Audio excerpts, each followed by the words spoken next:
कहा जाता है कि एक दिन नंद वंश के राजा धननंद और उनकी पत्नी राजसभा में आचार्य चाणक्य को अपमान किए थे। उस दिन आचार्य चाणक्य ने प्रतिज्ञा किया था कि जब तक के न वो इस अपमान का योग्य जवाब नहीं दे पाते तब तक वो अपनी चोटी को खुला ही रखेंगे। इसके बाद चाणक्य अपने बुद्धि के दम पे एक सामान्य दासी पुत्र चंद्रगुप्त मौर्य से नंद राजा को पराजित करते हैं और चंद्रगुप्त मौर्य को मगध का राजा बना देते हैं। 2300 साल पहले आचार्य चाणक्य द्वारा दी गई नीतियाँ आज भी हमारी जिंदगी में पूरी तरह से उपलब्ध है।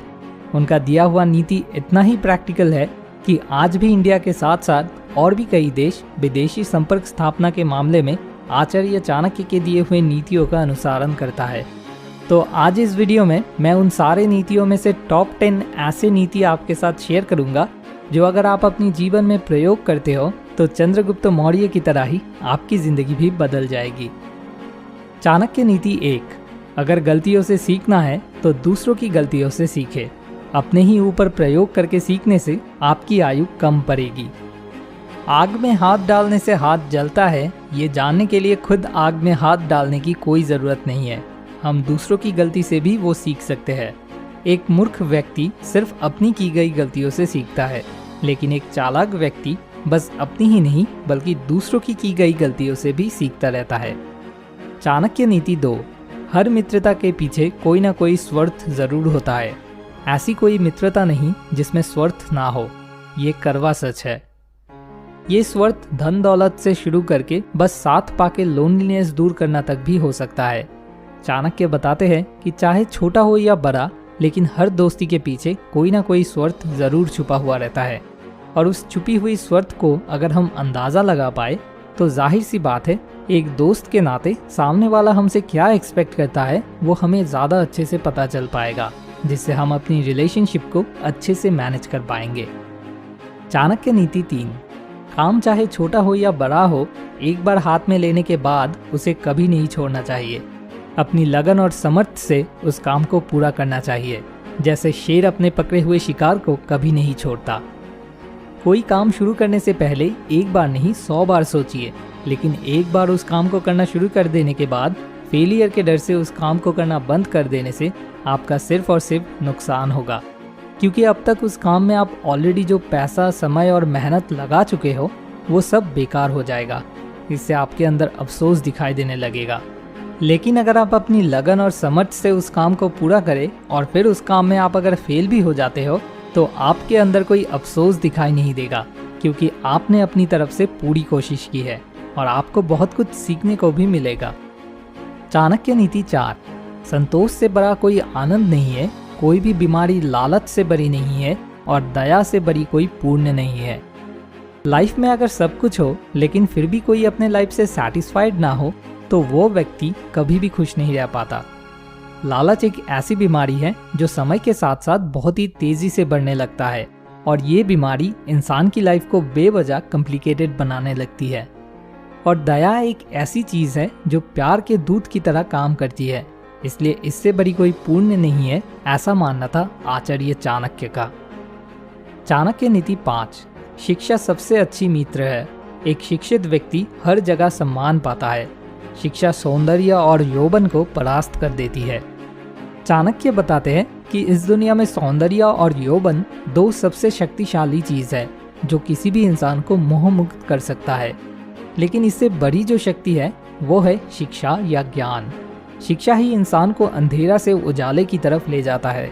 इसलिए आचार्य चाणक्य बताते हैं कि शिक्षा सबसे अच्छी मित्र है। चाणक्य नीति 6, अगर कोई सांप जहरीला नहीं है तब भी उसे फूंक करना नहीं छोड़ना चाहिए। अपनी आत्मरक्षा के लिए जो सांप जहरीला नहीं है वो भी फूंक करना नहीं छोड़ता है, जिससे कि दुश्मन के मन में भय पैदा हो। ऐसे ही हर एक इंसान को जरूरत पड़ने पर प्रतिवाद करना चाहिए, नहीं तो उनके दुश्मन बिना डरे उनका नुकसान करने के लिए आगे आ जाएंगे। चाणक्य नीति 7, सबसे बड़ा गुरु मंत्र, कभी भी अपने रहस्य को किसी के साथ साझा मत करो, ये प्रवृत्ति तुम्हें बर्बाद कर देगी। आज आप जिनको अपना दोस्त समझ के अपनी सारी कमजोरियां, अपने सारे राज बता रहे हो, कौन कह सकता है कल शायद परिस्थितियों की वजह से वही दोस्त आपका सबसे बड़ा दुश्मन भी बन सकता है। और अगर वो दोस्त खुद दुश्मन में बदल ना भी जाए, लेकिन आपके जो दुश्मन है वो आपके इस दोस्त को बेवकूफ़ बना के आपकी सारी कमजोरियों के बारे में पता लगा सकता है। और अगर आपको खुद अपनी कमजोरियां दूसरों को बताने में मज़ा आता है तो जाहिर सी बात है कि दूसरों को आपकी कमजोरी के बारे में किसी तीसरे को बताने में और भी ज़्यादा मज़ा आएगा। ये चीज़ आपको बर्बाद कर देगी। चाणक्य नीति 8। वो राजा जो शत्रु की हरकतों की कल्पना नहीं कर सकता और सिर्फ शिकायत करता है कि उसकी पीठ पर चाकू मारा गया है, उसके सिंहासन पर बैठने का कोई हक नहीं। बहुत से लोग हैं जो उनके साथ कोई धोखा होने पर सिर्फ और सिर्फ उस धोखेबाज के बारे में शिकायत करते रहते हैं, लेकिन अगर वो पहले से सतर्क रहते तो उस धोखेबाज की चाल चलन से वो बहुत पहले अंदाज़ा लगा पाते। लेकिन सतर्क रहने के लिए मेहनत करना पड़ता है, जबकि शिकायत करने के लिए कुछ भी करने की ज़रूरत नहीं होती है। इसलिए शिकायत करना ही कुछ लोग ज़्यादा प्रेफर करते हैं। चाणक्य नीति 9। काम में बाधा लाए लेकिन अच्छी अच्छी बातें करे, जिसके ऊपर शहद लेकिन दिल में जहर, ऐसे व्यक्ति से दूर रहना चाहिए। हम सबकी लाइफ में कोई ना कोई ऐसा दोस्त होता है जो ऊपर ऊपर तो मीठी मीठी बातें करता है, लेकिन जिसके दिल में जहर भरा पड़ा है। ये हमारे सबसे बड़े दुश्मन हैं, क्योंकि ये हमेशा हमारे आसपास रहकर रोज़ हमें नुकसान पहुंचाते रहते हैं। इसलिए जितना जल्दी हो सके सबसे पहले इन लोगों को हमें अपनी लाइफ से निकाल देना चाहिए। चाणक्य नीति 10। एक दोष कई गुणों को भी नष्ट कर देता है। मुझे यकीन है कि आप भी ऐसे किसी न किसी व्यक्ति को ज़रूर जानते होंगे जो पहले बहुत ही अच्छा था, लेकिन नशा करना शुरू करने के बाद से उनका पतन होने लगा। बिल्कुल जैसे कटोरी में रखा हुआ एक सड़े हुए फल की वजह से बाकी के फल भी सड़ने लगते हैं, बिल्कुल वैसे ही इंसान की एक दोष उसकी कई गुणों को भी नष्ट कर देता है। इसीलिए कभी भी किसी भी दोष को अपने अंदर बढ़ने नहीं देना चाहिए, क्योंकि उससे पतन होना निश्चित है।